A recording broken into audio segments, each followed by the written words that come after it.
Hello everyone, this is your educator Mansi Gupta. Welcome to ready for study. आज हम class 9th की civics की book का चैप्टर नंबर 3 इलेक्टोरल पॉलिटिक्स का part 4 करने जा रहे हैं और ये आपका 4th एंड लास्ट लेक्चर है। इससे पहले हम 3 लेक्चर में अपना बाकी का चैप्टर जो है कंप्लीट कर चुके हैं। ठीक है, तो आज हम आपकी जो बुक है उसका चैप्टर नंबर 3 का 3.3 वाला पोर्शन पढ़ेंगे।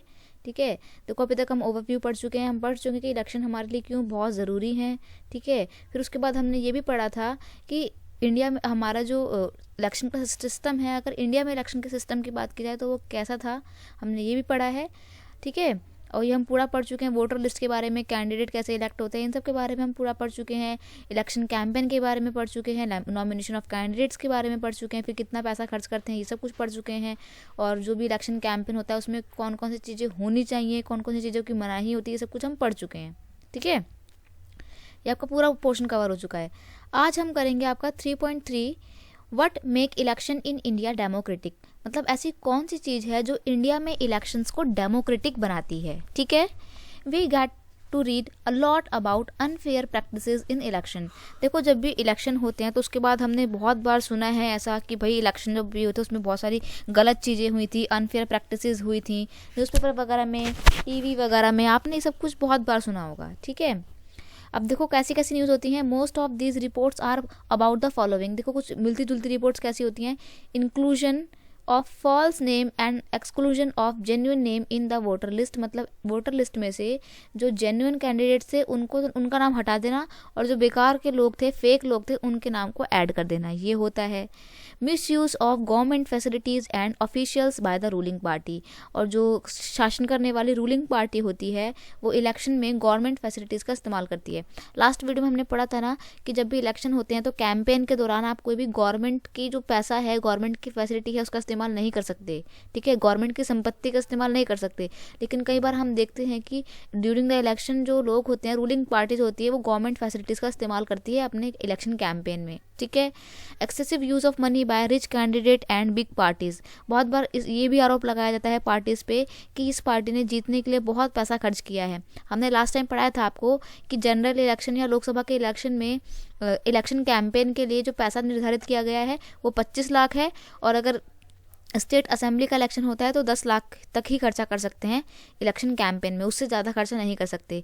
लेकिन बहुत बार होता है कि पार्टियां जीतने के चक्कर में बहुत बड़ी मात्रा में पैसा खर्च करती हैं। ठीक है, intimidation of votes and ragging on the polling day. वही पोलिंग डे वाले दिन लोग जो है एक दूसरे को इंडिकेट करते हैं, मतलब क्या करते हैं, परेशान करते हैं। ठीक है, तो ज़बरदस्ती बोल के इलेक्शन वोट दिलवा लेते हैं अपने लिए।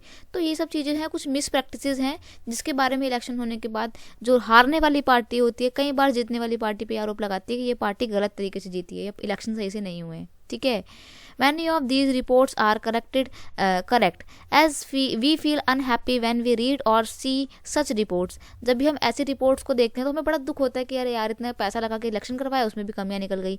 But fortunately they are not on such a scale so as to defeat the very purpose of election. लेकिन याद रखना, ये जो चुनाव में धांधलेबाजी होती है ना, ये पूरे चुनाव में नहीं होती है। मतलब एक स्पेसिफिक जगह में, एक स्पेसिफिक पोर्शन में हो जाएगी, लेकिन हर जगह नहीं हो पाती है। ठीक है, this became clear if we ask a basic question, can a party win or elect and come to power not because it was popular but through election malpractice. क्या ऐसा हो सकता है कि कोई पार्टी जो पॉपुलर नहीं है लोगों के बीच में लेकिन फिर भी जीत जाती है जस्ट बिकॉज ऑफ इलेक्शन के दौरान माल प्रैक्टिस के कारण? तो देखो ऐसा कभी नहीं होता है। चुनाव में धांधलेबाजी अगर होती तो वो एक स्पेसिफिक एरिया से होती है। ठीक है, तो वो एक मान लो कोई पार्टी एक स्पेसिफिक एरिया से हार जीत गई तो ठीक है, जीत गई, पर ये भी तो है ना कि और भी एरिया में से तो जीतना जरूरी है ना उसका। ठीक है, और आप हर जगह अपनी चाल नहीं चल सकते हो, समझ रहे हो। माल प्रैक्टिसेस सिर्फ एक स्पेसिफिक एरिया तक ही सीमित होती हैं, हर जगह आप उस माल प्रैक्टिस को इस्तेमाल करके जीत नहीं सकते हो। याद रखना है इसके बारे में आप हमेशा। ठीक है, अब देखो इंडिया में जो भी इलेक्शन होते हैं वो ज़्यादातर क्या होते हैं, निष्पक्ष होते हैं, मतलब वो होते हैं, फेयर इलेक्शन होते हैं इंडिया में। उसके पीछे रीज़न ये है कि भारत में, इंडिया में एक इंडिपेंडेंट इलेक्शन कमीशन है और ये बहुत मजबूत है इलेक्शन कमीशन, इसके पास बहुत सारी पावर्स हैं। ठीक है, one simple way to checking whether elections are fair or not is to look at who conduct the election. एक सिंपल तरीका है ये पता लगाने का कि क्या इलेक्शन जो है वो फेयर तरीके से हुए हैं या नहीं हुए हैं। बस इसका पता लगा लो कि इलेक्शन किसने करवाए हैं। अगर करवाने वाली जो इंस्टीट्यूशन है या ऑर्गेनाइजेशन है, अगर वो बहुत अच्छा है, ठीक है, बहुत विश्वसनीय है, रिलायबल है, तो इलेक्शन भी आपके फेयर ही होंगे, ठीक है। Are they independent to the government, अब देखो इलेक्शन कमीशन कभी भी ना गवर्नमेंट के अंडर में रह के काम नहीं करता है, क्योंकि अगर मान लो गवर्नमेंट के अंडर में रह के काम करेगा तो गवर्नमेंट उसको बोलेगी ना कि भाई इलेक्शन हो रहे हैं, मेरे को जिताना तुम, है ना। तो जो आपका इलेक्शन कमीशन है इंडिया में वो गवर्नमेंट से अलग होकर काम करता है, ठीक है। और कैन द गवर्नमेंट और द रूलिंग पार्टी इन्फ्लुएंस और प्रेशराइज देम, तो जो रूलिंग पार्टी है वो इलेक्शन कमीशन को प्रेशराइज कर सकती है या इन्फ्लुएंस कर सकती है, घूस दे सकती है, तो ऐसा नहीं कर सकती है वो। उसके पीछे रीज़न है जो हम पढ़ेंगे। Do they have enough power to be able to conduct free and fair election, या इलेक्शन कमीशन जो है उसके पास इतनी शक्ति होती है, इतनी पावर होती है कि वो फेयर इलेक्शन कंडक्ट करवाए और सरकार की बातें जो है उसको नज़रअंदाज कर दे। Do they actually use these power, क्या तुम्हें लगता है कि इलेक्शन कमीशन के पास सच में इतनी शक्तियाँ होती हैं और वो इन शक्तियों का इस्तेमाल करके इलेक्शन जो होते हैं उसको फेयर करवा पाता है? तो हम पढ़ेंगे कि भारत का जो इलेक्शन कमीशन है वो सच में बहुत पावरफुल है, ठीक है। और इंडिया में जितने भी इलेक्शन होते हैं वो बहुत ही क्या होते हैं, फेयर इलेक्शन होते हैं। The answer of these all questions is quite positive for our country. ऊपर के जो क्वेश्चन हमने पढ़े कि भाई जो इलेक्शन कमीशन है क्या वो पावरफुल है या नहीं है, रूलिंग पार्टी से अपनी बात बनवा सकता है या नहीं बनवा सकता है, कहीं रूलिंग पार्टी के दबाव में रह के काम कर सकता है या नहीं कर सकता है। तो अगर बात की जाए इंडिया के कॉन्टेक्स्ट में तो इन सब के जो आंसर हैं वो बड़े पॉजिटिव हैं, यानी कि इंडिया में इलेक्शन कमीशन बहुत पावरफुल है, ठीक है। In our country elections are conducted by an independent and very powerful election commission. हमारे भारत में इलेक्शन जो है वो एक बिल्कुल स्वतंत्र संस्थान इंडिपेंडेंट तरीके से करवाए जाते हैं, और जो करवाता है उसका नाम है इलेक्शन कमीशन, जो कि सरकार से बिल्कुल अलग होकर काम करता है, ठीक है। गवर्नमेंट उस इलेक्शन कमीशन के ऊपर किसी भी तरीके का कोई प्रेशर नहीं डाल सकती। It enjoy the same kind of independence that the judiciary enjoy. अब तुम्हें पता है ना कि हमारे इंडिया में सरकार के जो है 3 पार्ट्स होते हैं, जुडिशरी, एग्जीक्यूटिव और कौन सा होता है, जुडिशरी और एग्जीक्यूटिव, बताइए कौन सा होता है एक? एग्जैक्टली लेजिस्लेटिव, ठीक है। तो जैसे इंडिया में गवर्नमेंट के 3 पार्ट्स होते हैं, जुडिशरी, एग्जीक्यूटिव और लेजिस्लेटिव, और तीनों आपस में एक दूसरे से बिल्कुल इंडिपेंडेंट होती हैं और एक दूसरे के काम में कोई दखल अंदाजी नहीं कर सकती। वैसे ही इंडिया में जुडिशरी की तरह ही या गवर्नमेंट के और बाकी के तीनों अंगों की तरह ही एक और संस्था होती है, वो होती है आपकी इलेक्शन कमीशन, ठीक है। ये सबसे ही अलग होती है। The chief election chief election commissioner CEC is appointed by the president of India. अब जो इलेक्शन कमीशन का जो मेन हेड होता है, कमिश्नर होता है, वो कौन अपॉइंट करता है? प्रेसिडेंट, भारत के राष्ट्रपति जी उसको अपॉइंट करते हैं।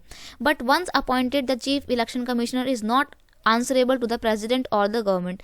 और अगर उसका एक बार चुनाव हो जाता है ना इलेक्शन कमिश्नर का, तो वो बंदा फिर ना तो गवर्नमेंट के प्रति और ना ही प्रेसिडेंट के प्रति क्या होता है, आंसरेबल होता है, जवाबदेही नहीं होता है, वो बिल्कुल अपना फिर एकदम अलग ही अलग काम करेगा, ठीक है। Even if the ruling party और the government does not like what the commissioner does, it is virtually impossible for to remove the CEC।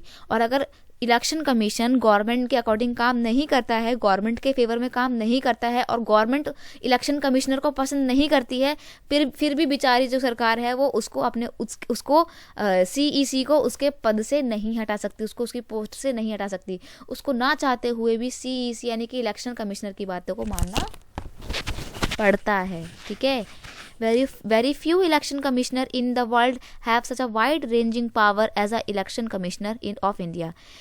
World में बहुत शायद ही कोई ऐसा इलेक्शन कमिश्नर होगा जिसको इंडिया के इलेक्शन कमिश्नर की तरह ही पावर्स मिली हुई हों। अदरवाइज सब इंडिया के और जितने भी इंडिया के बाहर के वर्ल्ड्स में बाहर की अदर कंट्रीज में जो भी इलेक्शन कमिश्नर है ना, उसको इंडिया के जितनी पावर नहीं मिली हुई है, ठीक है।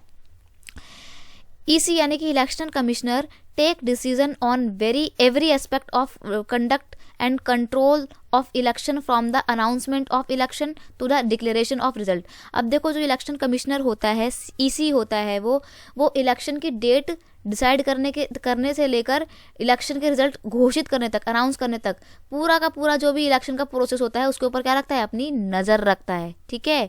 It implements the code of conduct and punish any candidate और पार्टी दैट वायलेट इट। ये जो है सभी पार्टियों को बोलता है कि तुम्हारे को जो कोड ऑफ कंडक्ट दिया गया है उसकी आपको बात माननी पड़ेगी, और अगर आप उसकी अकॉर्डिंग काम नहीं करेंगे तो क्या कर देंगे, आपको जो है चुनाव में खड़े होने नहीं दिया जाएगा। During the election period, the EC can order the government to follow some guidelines to prevent use and misuse of government power and enhance its chances to win election or the transfer some government officials.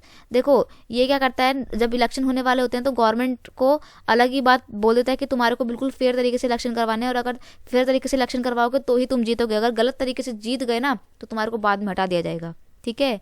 When the election duty government official work under the control of EC and not the government. अब देखो जब election होते तो आपने देखा होगा आपके school के टीचर्स वगैरह, गवर्नमेंट स्कूल के टीचर्स बड़ा परेशान होते हैं कि बेटा अभी कॉपियां नहीं चेक करेंगे, तुम्हारे को नहीं पढ़ाएंगे, क्लासेस नहीं लेंगे क्योंकि इलेक्शन का बहुत काम है ना.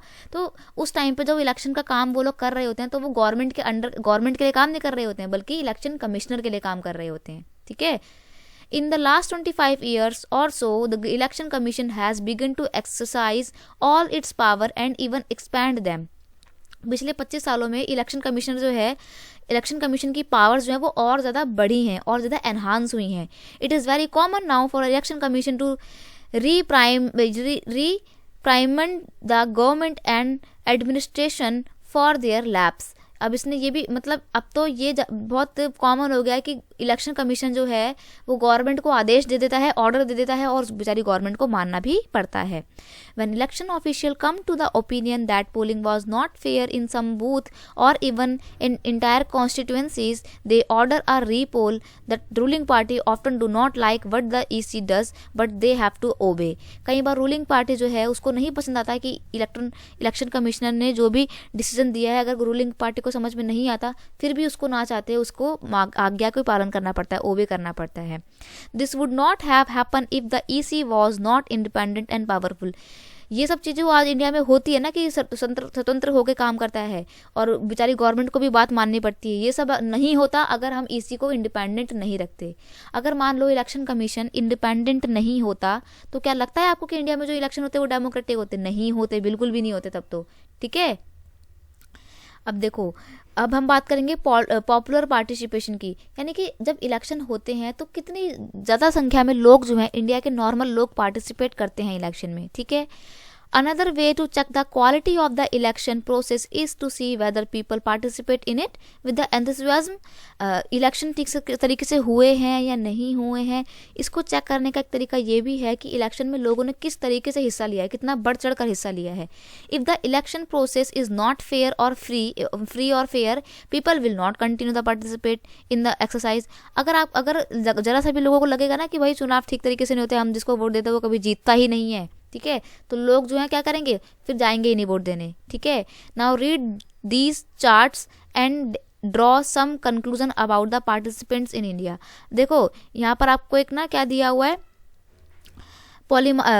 आपको यहाँ पर एक ग्राफ दिया हुआ है. ठीक है. ये पिंक वाला जो है ये यूके को दिखाता है, यूके मतलब ब्रिटेन को दिखाता है.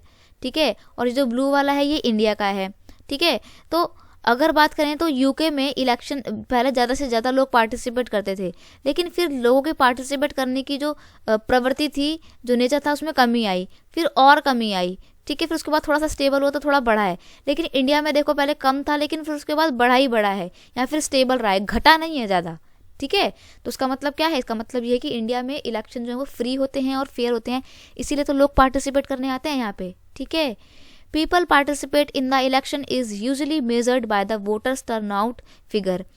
Turnout indicates the percent of eligible voters who actually cast their vote over the last 50 years. अब देखो टर्नआउट फिगर का क्या मतलब होता है. टर्नआउट फिगर वो दिखाती है कि कितने लोगों ने वोटिंग प्रोसेस में पार्टिसिपेट किया था. ठीक है. The turnout in the Europe and north America has declined. ज़्यादा क्या हो रहा है ना, ज़्यादातर यूरोप में और नॉर्थ अमेरिका के जो कंट्रीज़ हैं, यहाँ पर इलेक्शन में पार्टिसिपेट करने वाले लोगों की जो संख्या है, जो नंबर है, उसमें कमी आई है. लेकिन अगर बात की जाए इंडिया की, तो इंडिया में वोटिंग में पार्टिसिपेट करने वाले लोगों की संख्या निरंतर बढ़ती जा रही है. ठीक है. इसका मतलब ये है कि लोगों को भारत के चुनाव प्रणाली पर विश्वास होता जा रहा है, तभी तो वोट करने आते हैं वो लोग. ठीक है. अब देखो ऑप्शन नंबर 2 है, in India the poor literate and underprivileged people vote in large proportion as compared to the rich and privileged section. This is in contrast to Western democratic. देखो भारत में क्या होता है ना, जब भी इलेक्शन होता है तो ज़्यादातर गरीब लोग जो होते हैं, ज़्यादातर इलिटरेट मतलब पढ़े लिखे कम लोग जो होते हैं या जिनको ज़्यादा राइट्स नहीं मिलते हैं, वो लोग इलेक्शन में बढ़ चढ़ कर हिस्सा लेते हैं. वहीं भारत के अमीर लोग इलेक्शन में उतना ज़्यादा पार्टिसिपेट नहीं करते हैं. For example, in the United state of America, poor people, African Americans and Hispanics vote much less than the rich and white people. और अमेरिका वगैरह में बिल्कुल इसका अपोजिट होता है. अमेरिका में, यूके वगैरह में अमीर लोग तो वोट देने जाते हैं, लेकिन जो गरीब लोग हैं वो वोट देने कम जाते हैं. ठीक है. Common people in India attach lot of importance of election. They feel that through elections they can bring pressure on the political parties to adopt policies and programs favorable to them. देखो भारत के लोगों को लगता है कि अगर हम अपनी सरकार के ऊपर दबाव लगाएंगे कि अगर हम तुम्हारे को तभी जिताएंगे तब तुम हमारे लिए काम करोगे, तो ऐसा करके क्या कर सकते हैं ना, हम गवर्नमेंट को फोर्स कर सकते हैं कि तुम्हारे को हमारे पर्पस के लिए काम करना पड़ेगा, और अगर तुमने हमारे पर्पस के लिए काम नहीं करा तो हम अगली बार किसी और को वोट दे देंगे. तो बेचारी जो रूलिंग पार्टी होती है उसके मन में भी डर होता है कि यार इसने अगर मेरे को वोट नहीं दिया तो क्या हो जाएगा, मैं हार जाऊंगा. इसलिए फिर वो क्या करता है, इसी पार्टी मतलब एक स्पेसिफिक कम्युनिटी के लिए ही काम करना शुरू कर देता है. ठीक है. The interest of voters in election-related activities has been increased over the year. During the 2004 election, more than one-third voter list took part in a campaign related activity. अब देखो जब भी इंडिया में हम इलेक्शन देखते हैं तो हम देखते हैं कि ज़्यादा से ज़्यादा लोग तो क्या होते हैं, वोटिंग के जो इलेक्शन का पार्टी है उसका ही पार्ट होते हैं. More than half of the people identify themselves as being close to one और द अदर पॉलिटिकल पार्टी. ज़्यादातर लोग जो होते हैं ये तो वो होते हैं जो पॉलिटिकल पार्टी के काफ़ी समीप होते हैं. 1 out of every 7 voters in a member is a political party. देखो हर 7 में से एक वोट जो होता है, हर 7 लोगों में से एक वोट जो होता है, ये उन लोगों का होता है जो जिनको बाहर से लोग सपोर्ट कर रहे हैं कि तुम्हारे को इंडिया में ये वाली स्पेसिफिक सरकार जो है चलानी है. ठीक है. अब बात करते हैं acceptance of election commission. Election commission को लोगों ने कहाँ तक एक्सेप्ट किया है. ठीक है, ये पढ़ेंगे हम. तो अभी तक हम क्या पढ़ चुके हैं, अभी तक हम ये पढ़ चुके हैं कि किस तरीके से इंडिया में एक बिल्कुल इंडिपेंडेंट से इलेक्शन कमीशन है. ठीक है. और इलेक्शन कमीशन जो अपना काम बिल्कुल ट्रांसपेरेंट तरीके से करता है, और उसकी ट्रांसपेरेंसी ही इंडिया में होने वाले इलेक्शंस को क्या बनाती है, बिल्कुल फेयर बनाती है. ठीक है. उसके बाद हमने क्या पढ़ा, उसके बाद हमने पढ़ा कि किस तरीके से पॉपुलर पार्टिसिपेशन होता है. इंडिया में हर तबके के लोग जो है इलेक्शन में पार्टिसिपेट करते हैं, ज़्यादातर गरीब लोग पार्टिसिपेट करते हैं इंडिया में. और फिर हमने ये भी पढ़ा कि अगर ज़्यादा से ज़्यादा लोग इलेक्शन में पार्टिसिपेट कर रहे हैं तो उसका मतलब ये है कि हमारे जो इंडिया में इलेक्शन हो रहे हैं वो बिल्कुल फ्री हो रहे हैं. ठीक है. तभी तो ज़्यादा लोग पार्टिसिपेट कर रहे हैं, है ना. तो अभी तक हम ये सब कुछ पढ़ चुके हैं. अब हम पढ़ेंगे एक्सेप्टेंस ऑफ इलेक्शन आउटकम. अब जो भी परिणाम निकल के आते हैं, यानी कि जो भी आपकी अनाउंसमेंट होती है रिजल्ट की, उसको सब लोग एक्सेप्ट करते हैं. ठीक है. One final test of free and fairness of election has in the outcome itself. अब देखो हमारे को कैसे पता लगेगा कि हमारा इलेक्शन फ्री और फेयर हुआ है, इसका परिणाम जो है, इसका जो आउटकम है वो भी बता देता है कि हाँ इलेक्शन फ्री और फेयर हुए हैं. If elections are not free और fair the outcome always favour the powerful. अगर देखो इलेक्शन जो है फ्री तरीके से नहीं हुए होते तो हमेशा कौन जीतता, जो पावरफुल है. In such a situation the ruling party do not lose election. तो ऐसी परिस्थितियों में अगर इलेक्शन फ्री नहीं होते तो जो रूलिंग पार्टी है वो कभी हारती ही नहीं, क्योंकि अगर कोई रूलिंग पार्टी तो वो कभी चाहेगी कि वो हारे, अपने आप को थोड़ी हरवाएगी कभी वो, है ना. तो ऐसा हम इंडिया में ऐसा बहुत बार होता है कि आज जो पार्टी है 10 साल उसकी सरकार चल रही, उसके बाद कोई और सरकार आ जाएगी. अभी आपने देखा कि 2014 तक यूपीए की गवर्नमेंट थी, लेकिन 2014 में एनडीए की गवर्नमेंट आ गई. तो इससे क्या पता लगता है, इससे पता लगता है कि इंडिया में जो इलेक्शन होते हैं वो बिल्कुल फ्री होते हैं. ठीक है. Usually the losing party does not accept the outcome of rigid election. देखो अगर मान लो इलेक्शन के जो रिजल्ट आए हैं, जो आउटकम आए हैं वो अच्छे तरीके से नहीं आए हैं, गलत आए हैं, तो जो हारने वाली पार्टी है वो एक्सेप्ट ही नहीं करेगी. लेकिन इंडिया में क्या होता है कि अगर पार्टी हार भी जाती है, कोई सी पार्टी हार जाती है या रूलिंग पार्टी हार जाती है, तो वो उस आउटकम को एक्सेप्ट करती है. ठीक है. अगर रिजिड इलेक्शन हुए होते तो वो उसको एक्सेप्ट नहीं करती.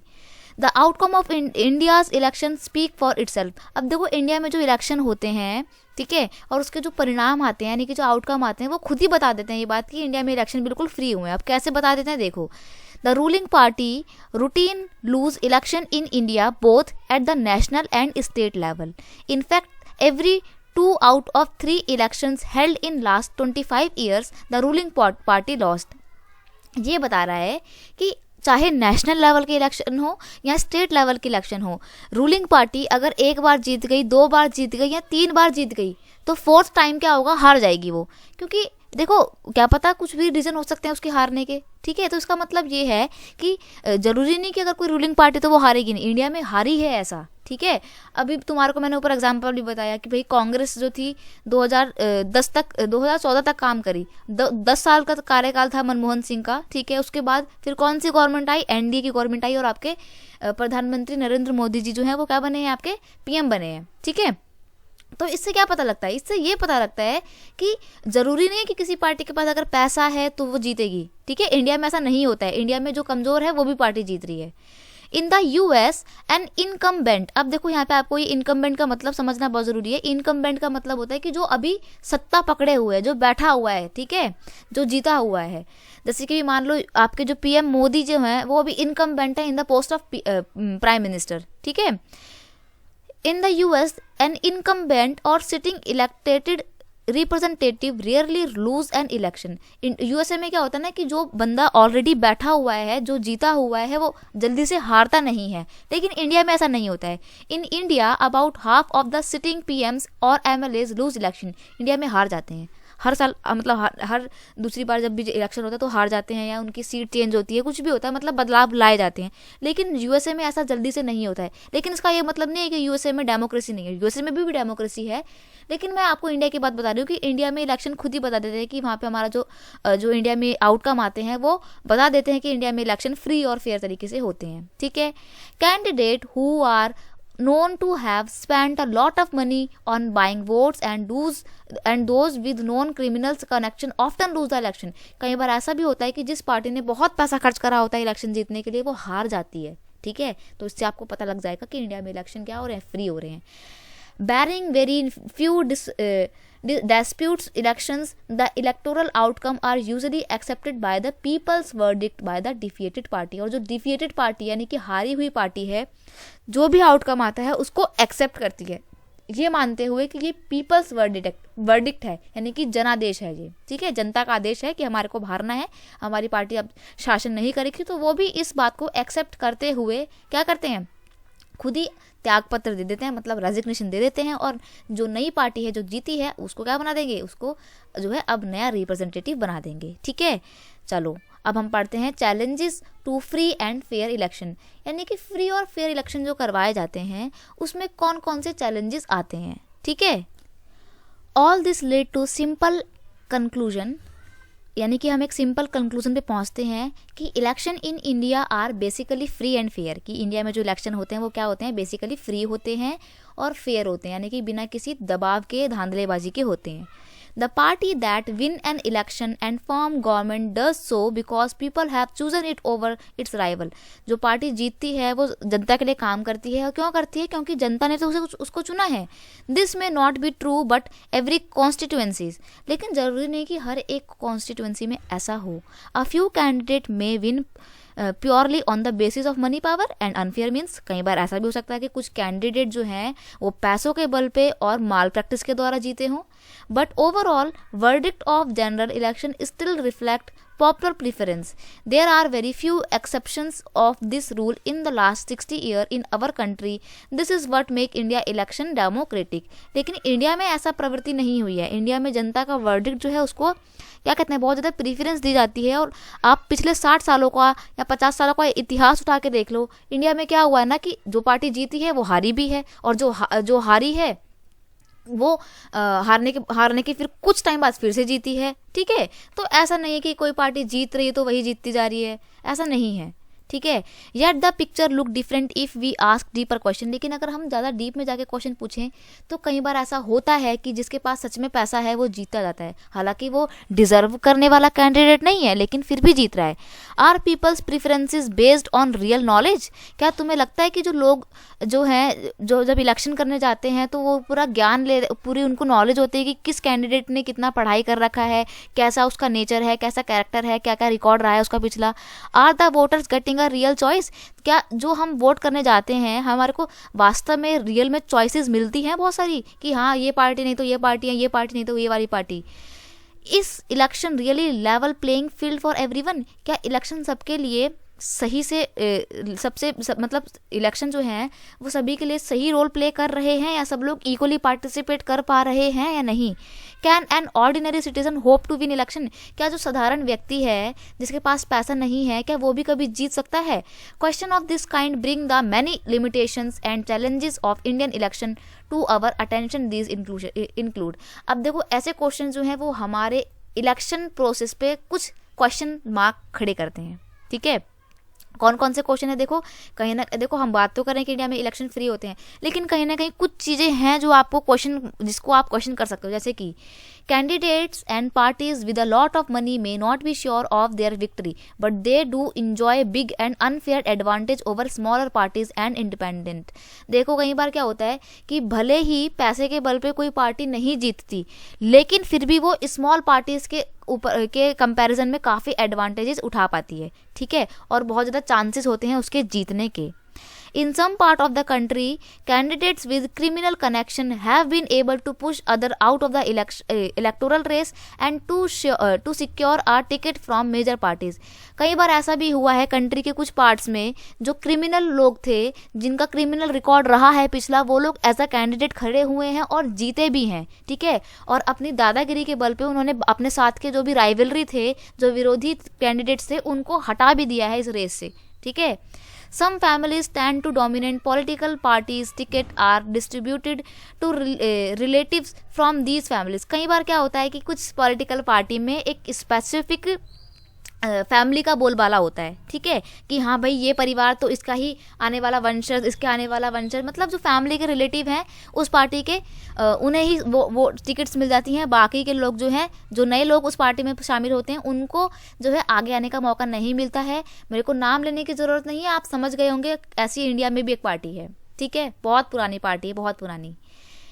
Very often election offer little choices to ordinary citizens, for both the major parties are quite similar to each both in policies and practices। कई बार क्या होता है, लोगों के पास सच में ज़्यादा चॉइसेस नहीं होती हैं। क्यों नहीं होती हैं? क्योंकि सारी की सारी पार्टीज जो हैं, सबके जो सिमिलैरिटी है सबके विचारधाराओं में। ठीक है, बोलते हैं ना कि हाँ एनडीए की विचारधारा ये है, यूपीए की विचारधारा ये है, लेकिन कई बार हम उस विचारधारा में अंतर नहीं कर पाते हैं।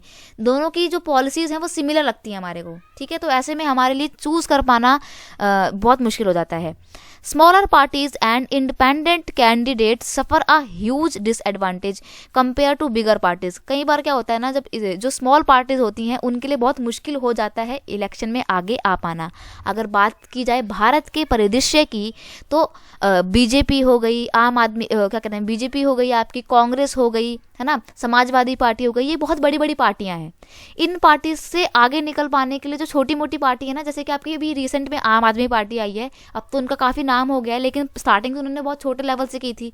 तो जो छोटे लेवल की पार्टी होती है, उन्हें बड़े लेवल की पार्टी से कम्पिटिट करने में बहुत सारी दिक्कतों का सामना करना पड़ता है। ठीक है, क्योंकि देखो नई नई पार्टी है तो पैसा भी लगाना पड़ेगा, पैसा कम होता है, लेकिन जो ऑलरेडी बड़ी पार्टी है उनके पास बहुत पैसा होता है। तो इन सब चीज़ों की वजह से आगे आने में इनको बहुत छोटी पार्टीज को बहुत सारी समस्याओं का सामना करना पड़ता है। ठीक है, these challenges exist not just in India. अब देखो ये प्रॉब्लम सिर्फ इंडिया में नहीं होती हैं कि लोगों को चॉइसेस नहीं मिल पाती हैं क्योंकि सबकी पॉलिसी सेम होती हैं, और स्मॉलर पार्टीज होती हैं उनको बहुत दिक्कतें होती हैं बड़ी पार्टी के साथ कॉम्पिटिशन करने में, और जो क्रिमिनल लोग हैं कई बार वो भी जीत जाते हैं अपने पैसों के बल पे। तो ये सब चीज़ें सिर्फ इंडिया में ही नहीं है, अदर कंट्रीज में भी हैं। These deeper issues are a matter of concern for those who believe in democracy. जो लोग डेमोक्रेसी में विश्वास करते हैं उनके लिए ये जो ऊपर के मुद्दे बताए गए हैं, ऊपर के जो प्रॉब्लम्स बताई गई हैं, सच में बहुत मैटर करती हैं।